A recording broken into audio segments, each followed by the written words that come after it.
पाठ नंबर 3, जिसका नाम है शब्द विचार। भाषा की दूसरी इकाई शब्द कहलाती है। शब्दों को हमारे जीवन में अत्यधिक महत्व है। इसी के आधार पर अनेक कार्य संपन्न होते हैं।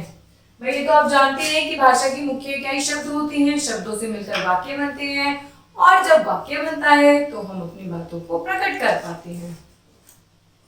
शब्द की क्या परिभाषा होगी बेटा? एक अथवा एक से अधिक वर्णों से बनी स्वतंत्र एवं सार्थक ध्वनि शब्द कहलाती है। जैसे एक वर्ण से बने न का अर्थ नहीं, व का अर्थ और आदि शब्द है, तथा अनेक वर्णों से बने वसन, महल, ताजमहल, नगर आदि शब्द हैं। वर्णों के मेल से बेटा क्या बनता है? शब्द बनता है। और उस शब्द का क्या होता है बेटा? कोई अर्थ होता है। शब्दों के भेद देखते हैं हम कितने होते हैं। पहला है रचना के आधार पर, दूसरा है उत्पत्ति के आधार पर, तीसरा है अर्थ के आधार पर, चौथा है वाक्य प्रयोग के आधार पर। रचना के आधार पर शब्दों का वर्गीकरण ये निम्न के 3 प्रकार के होते हैं: रूढ़ि शब्द, यौगिक शब्द, योगरूढ़ शब्द। अब आइए जानते हैं ये होते क्या है। रूढ़ि शब्द के अंदर वे शब्द आते हैं जिनको अलग अलग करने पर कोई सार्थक अर्थ ना निकले। ऐसे शब्द रूढ़ि शब्द कहलाते हैं। जब हम कोई शब्द है हमारे पास और उस शब्द का हम पाठ कर देते हैं और अलग अलग पाठ का कोई अर्थ नहीं निकलता है तो उसे हम कहते हैं रूढ़ि शब्द। जैसे कि हिरन में ही, र, न, तीनों का कोई अलग अलग मतलब नहीं निकलता तो ये हो गए आपके रूढ़ि शब्द। यौगिक शब्द वो शब्द होते हैं जो 2 या 2 अधिक शब्दों से मिलकर बनते हैं, यौगिक शब्द कहलाते हैं। जैसे धर्मशाला 2 शब्द हो गए और जब धर्मशाला मिली तो धर्मशाला एक शब्द, एक सार्थक अर्थ बनाया है इसने। दूध अलग है, वाला अलग है और जब दोनों मिल गए तो एक सार्थक शब्द बन गया दूध वाला। योगरूढ़ शब्द ऐसे शब्द होते हैं जो 2 या 2 से अधिक शब्दों के मिलने से बने हों और किसी विशेष कार्य को दर्शाते हों, योगरूढ़ शब्द कहलाते हैं। जैसे जलज। जलज का बेसिक मेन जो अर्थ होता है वो होता है कमल। मतलब इस यौगिक में सीधा शब्द अर्थ निकल गया, पर योगरूढ़ में वो किसी विशेष शब्द को उसका अर्थ बताते हो तो वो आएंगे आपके योगरूढ़ शब्द में। उत्पत्ति के आधार पर 4 प्रकार के होते हैं: तत्सम, तद्भव, देशज, विदेशी। तत्सम कौन से होते हैं? संस्कृत के वे शब्द जो अपने मूल रूप में हिंदी में प्रयोग किए जाते हैं हमें तत्सम शब्द कहलाते हैं। स्नेह, भ्राता, अग्नि जो संस्कृत के एज इट इज शब्द यूज होते हैं वो तत्सम होते हैं। तद्भव होते हैं हिंदी के वो शब्द जो संस्कृत शब्दों में परिवर्तित के कारण बने हैं, तद्भव कहलाते हैं।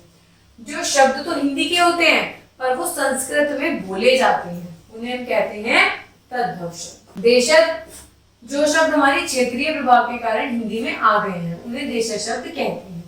जैसे झुग्गी, खाट, पगड़ी, पेट, ये हमारे एरिया में हम उन शब्दों को उस तरीके से बोलने लगते हैं तो वो देशज शब्द बन जाते हैं।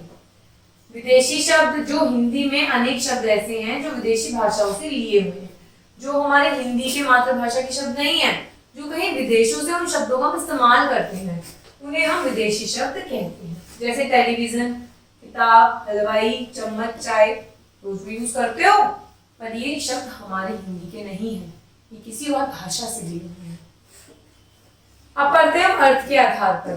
सार्थक शब्द जिन शब्दों का कुछ ना कुछ अर्थ हो वे शब्द सार्थक कहलाते हैं। जैसे लड़का, मकान, फूल, बाजार, इनका कोई अर्थ है। निरर्थक जिन शब्दों का कोई अर्थ नहीं होता वो निरर्थक कहलाते हैं। जैसे रोटी बोटी, पानी वानी, इनका कोई अपना अलग अर्थ तो नहीं निकलता ना तो ये निरर्थक शब्द कहलाएंगे।